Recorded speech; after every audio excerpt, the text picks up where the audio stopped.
This session is about the relationship between culture and thought.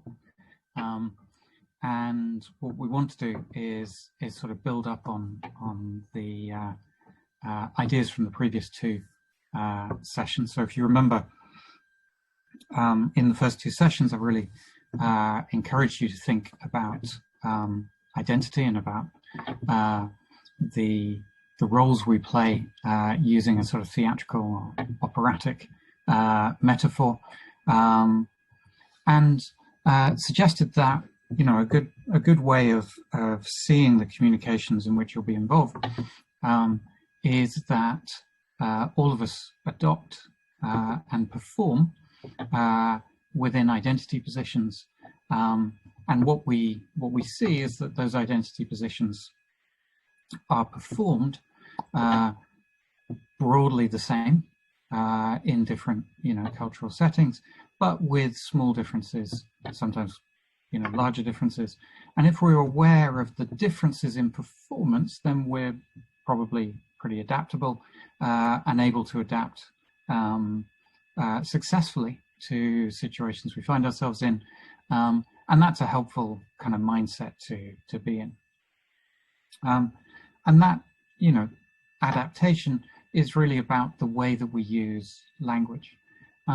One question, though, is about adaptation. So most people feel that they're adaptable, and yet, nonetheless, when we're in situations managing, you know, often somewhat pressurized situations, where there's a sort of difference in the way that people are performing their roles and using discourse to interact, that can lead to challenges, and, you know, things like culture shock and so on. So this session is really just a short run through of, you know, what is the relationship between our culture, our background, our life experience within a particular social setting and set of interactions and communities or groups that we belong to, and how we think as a product, but also of that setting, but also,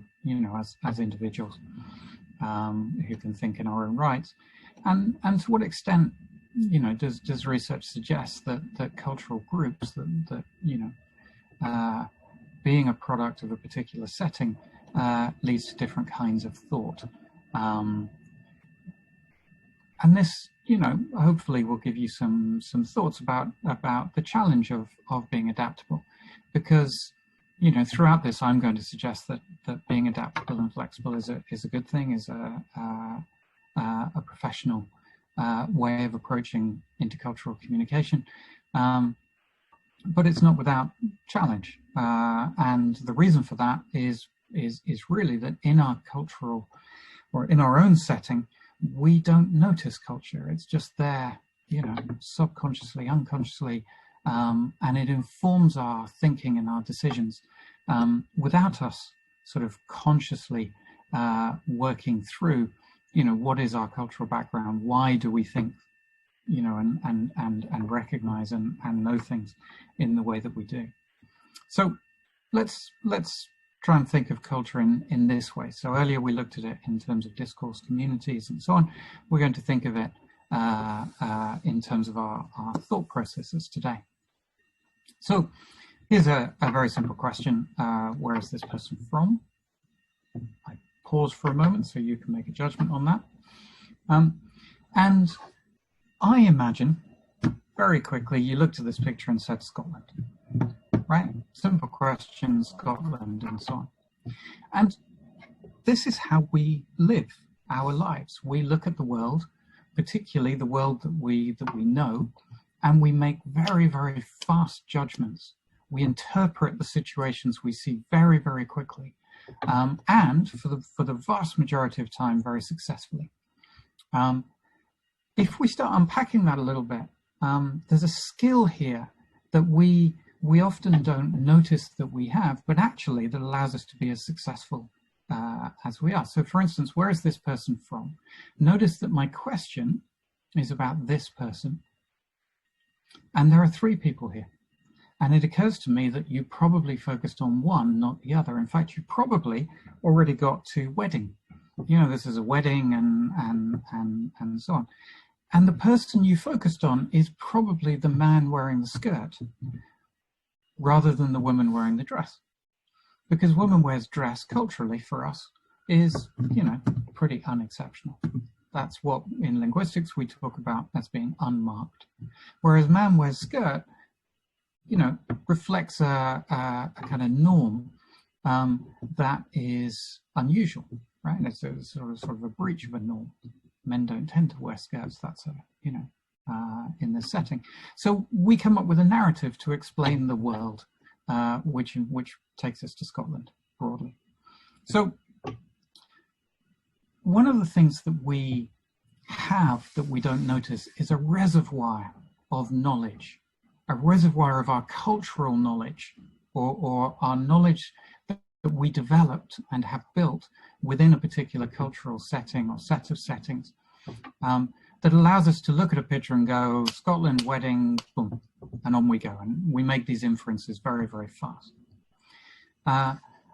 This reservoir of knowledge that we develop within our cultural setting captures different kinds of knowledge, right? So we have declarative knowledge, you know, stuff that you can say, knowledge that is often taught to us in sort of formal settings and so on. We have procedural knowledge, which is knowledge of how to do things. And often that may reflect professional or educational training. Often procedural knowledge, you know, sort of knowing how to do things is acquired. So we learn it by doing it.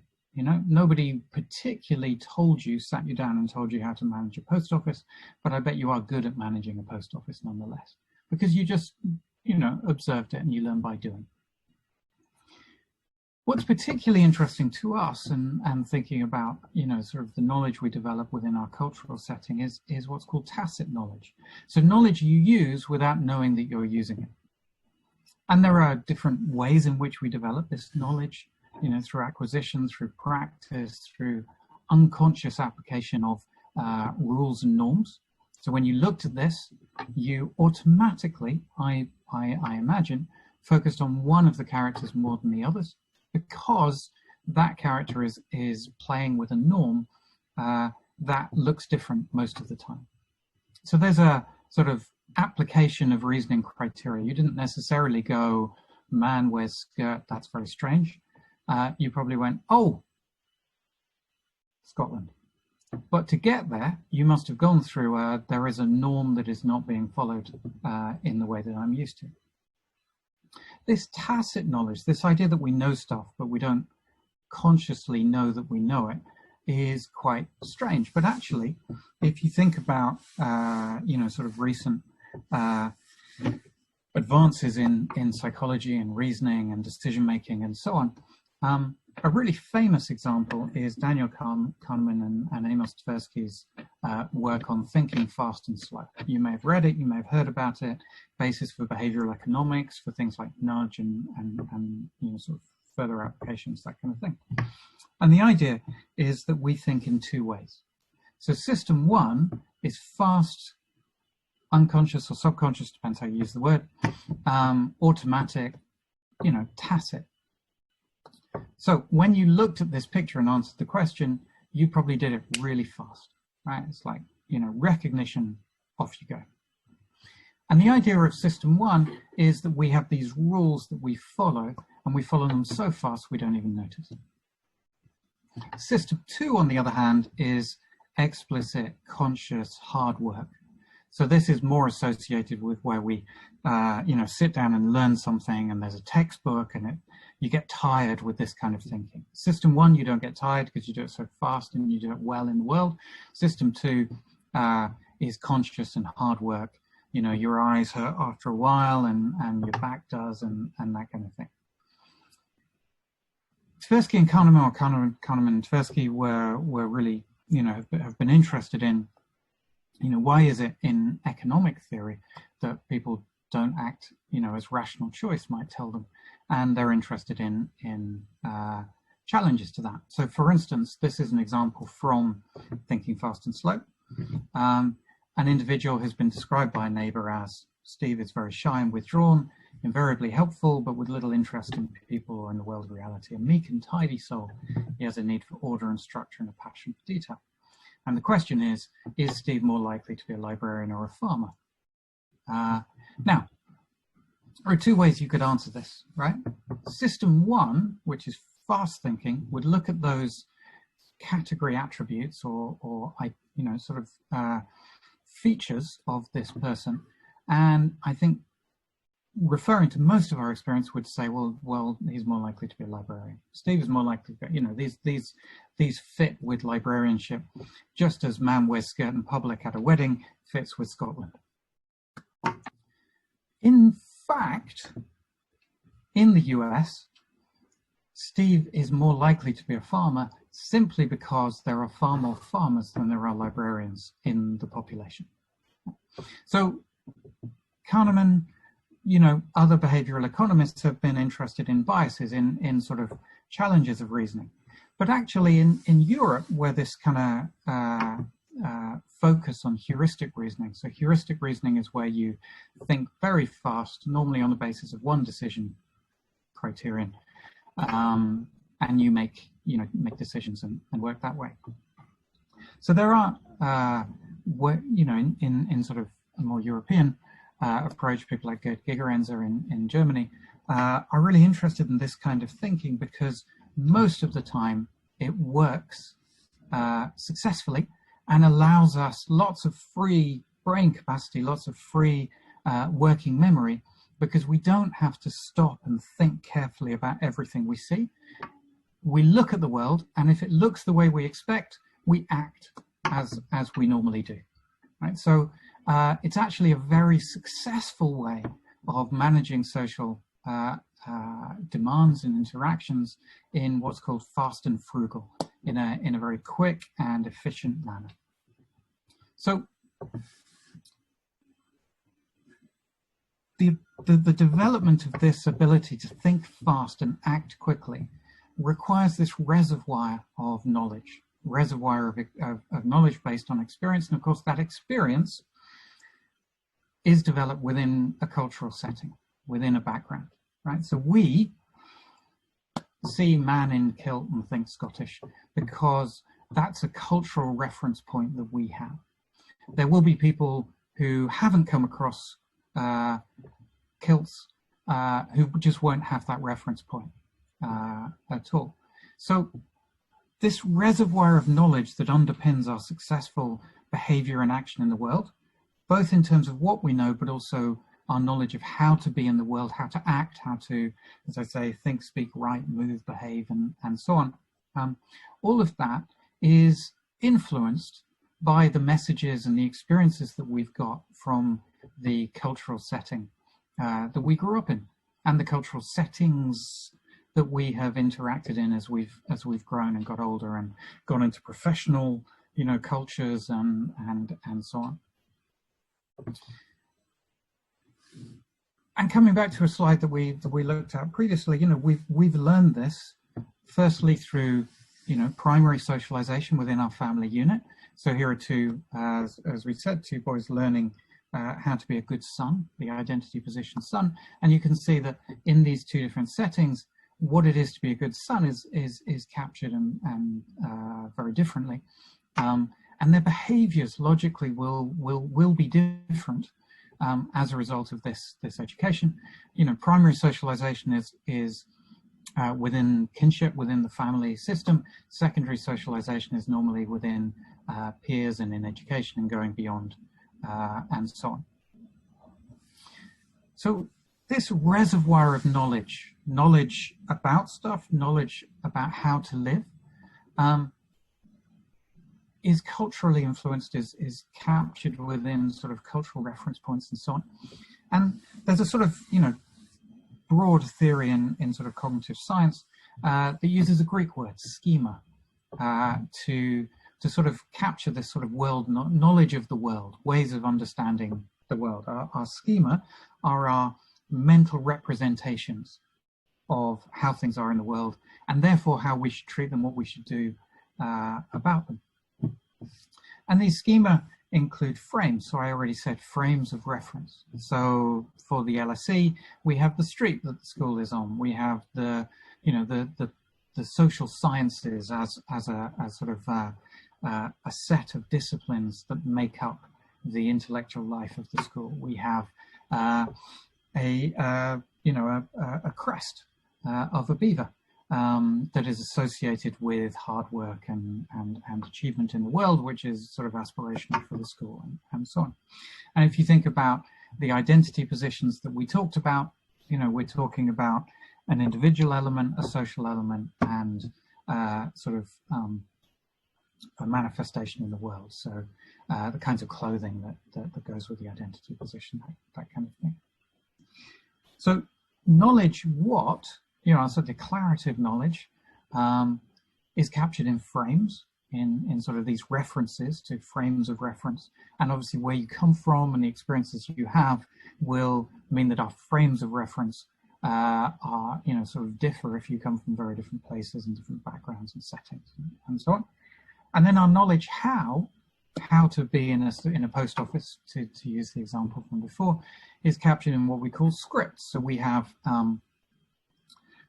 scripts, just like our opera singers have the libretto, have the script and the wording of the opera to follow. So we have scripts of what to do in different places. So for instance, when we walk into a hotel, as on the left, we already have frames of reference. We know that certain things are going to be involved, and we have scripts, so certain ways to behave. So at the beginning, we know that we should go to the reception desk, and we should explain that we have a reservation. And we have certain frames, certain kinds of knowledge that, you know, of hotel room, of getting your, you know, your laundry done, of, you know, what the minibar is going to involve, that kind of thing. You know, these are our frames and scripts that allow us to navigate hotel very successfully. And if you think about it, the frames and scripts for hotel are then very different to the frames and scripts for underground, right? For taking the tube. There are ways that you'll behave with strangers in the hotel that you probably aren't going to behave with, you know, in the underground. You know, if you're British and you're in the underground, the idea of talking to other people is, you know, it's a shocking idea. So, you know, the frames that we are used to having, this repertoire of frames and scripts that we use in different settings and so on, that allow us to be flexible and appropriate to these different spaces. And that is what we should try and bring into going into intercultural communication settings and managing how we interact successfully with those who have different frames and scripts, because they have they develop their reservoir of knowledge in different cultural settings. So schema, you know, this sort of mental representation of what we know and how we know how to behave in the world and so on, you know, give us the basis on which there are things that we say explicitly, our explicatures, the things that we say, and then there are things that we mean and we understand, our implicatures, our inferences about the world, which is why, as per our last session, British people can say one thing and understand another, and that makes it quite difficult in intercultural settings. You know, so when we say with the greatest respect, if you're British, you understand that what's about to come doesn't necessarily convey an awful lot of respect. But if you hear this and you've got a different, you know, reservoir, a different script of business meeting, and you have a different reference point of showing respect, then your meaning, the meaning that you will draw, the inference you draw, may well be quite different. And that, you know, sort of explicit what we say and implicit what we mean is going to differ in different, you know, cultural settings. So how does this work? So I've tagged to a psychologist, or an article from a psychologist called Richard Nisbet, and in that article there is this distinction, this proposed distinction by Nisbet, and you can decide about that and we could discuss it, about habits of thought. Broadly, the West and the East You know, these are very, very, you know, you can critique already the size of distinctions being offered. But, you know, a sense that in Western tradition taken from sort of Greek heritage and philosophy, there's this habit of categorizing the world into discrete elements. And in the East, following a more Taoist and then Confucian heritage, you know, dissemination through Confucian heritage approach, there's more focus. There are habits of thought to do with relations. And so Nisbet has, you know, done work contrasting different, you know, the effects or the habits associated with different cultural settings, and links to these ideas that you know, cultures can be contrasted. This is a map showing individualism, collectivism, and you can see that Britain and North America, so the US and Canada, would be seen as very individualistic, that we think of, we categorize things into discrete elements, whereas China, you can see here, is seen as more collectivist, more focused on the relations between people and objects and how things work. And so Nisbet has done a range of experiments. This was an elegant experiment, I think, where he gave cameras to American and Japanese students and asked them to take pictures of their classmates. And one of the things that the American students did was they tended, like on the left, to just focus on the individual.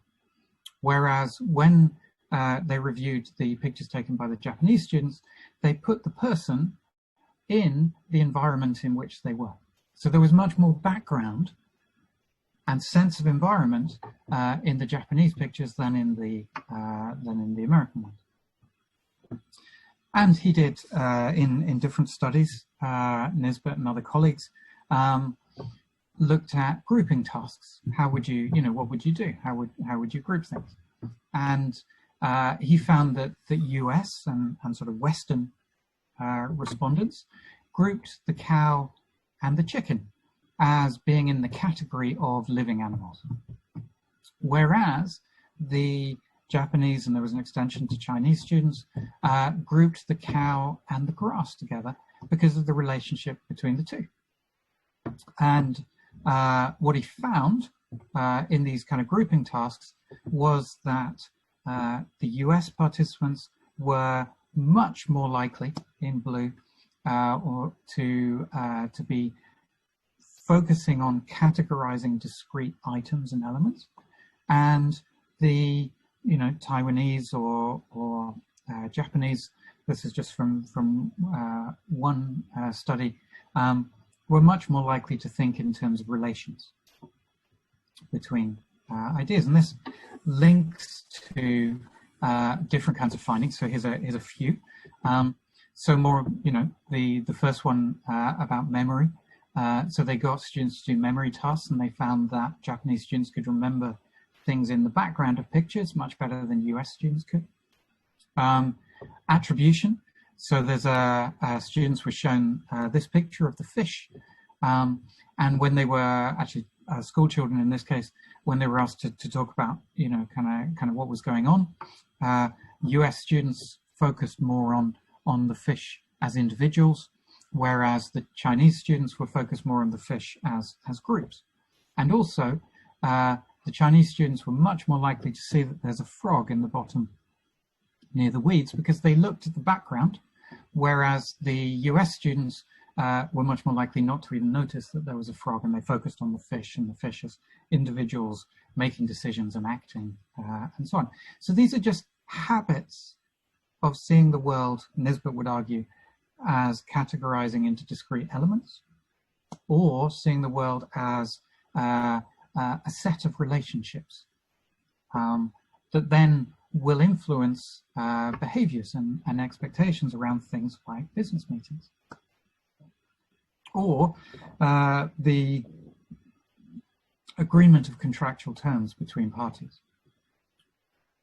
In a Western perspective, the agreement of contractual terms would be, this is a, this contract is a discrete item on its own.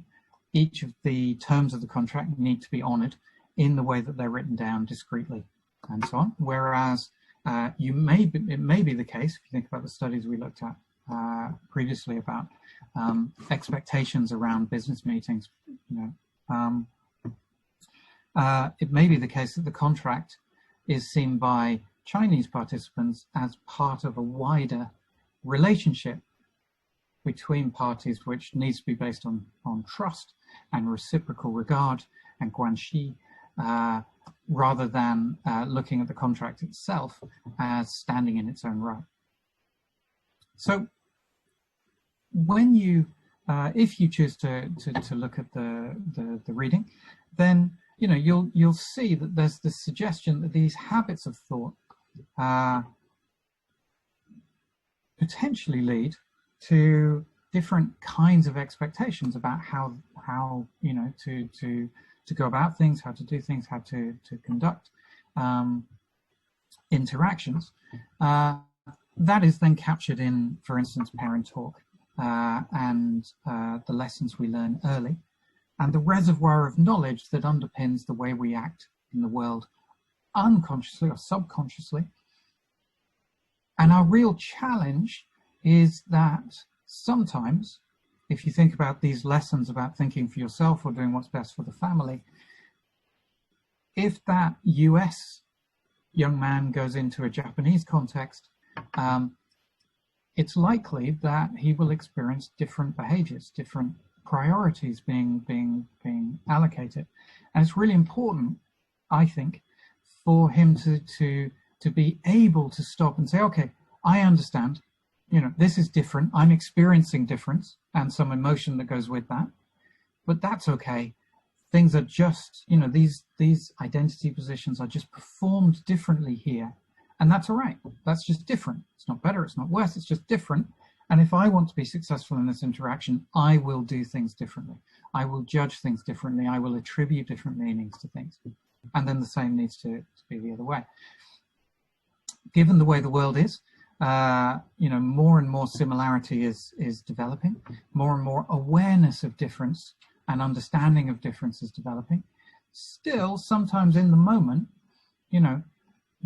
when a person does a thing in a particular way that makes sense to them, it can cut back to early experiences in our childhoods where, we've internalized values and beliefs to such an extent that we get a bit of a shock. And it's really important to be able to note the shock, be calm, and then decide to be flexible. And that, is the intention of the reading, understanding that our thought processes are habits of thought, and those habits of thought have been influenced by our cultural background and our experiences of life and those around us. If we're open to new habits of thought and habits of expression and ways of behaving, then we're much more likely to be successful in the new settings that we find ourselves in.